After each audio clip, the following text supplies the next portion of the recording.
Good morning friend. দেখো আজকে আমি একটু এই রুইয়ের চারা পোনা রান্না করে নিয়েছি, বাজার থেকে নিয়ে এসেছিলো। মাছটাকে ভালো করে কেটে ধুয়ে নুন হলুদ মাখিয়ে আগে আমি ভেজে নিয়েছি, তারপরে ভাজা হয়ে গেছে তুলে রেখে দিয়েছি আরেকটা বাটিতে। তারপরে আমি একটু কালো জিরে ফোড়ন দিয়ে পেঁয়াজটাকে লাল লাল করে ভেজেছি।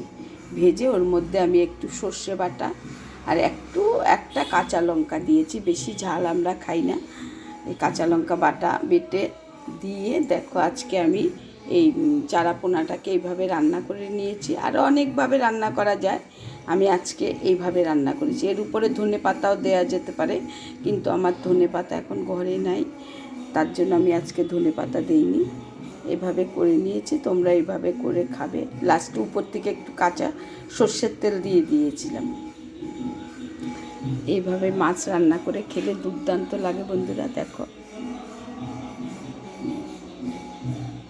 তোমরা অবশ্যই এইভাবে খাবে।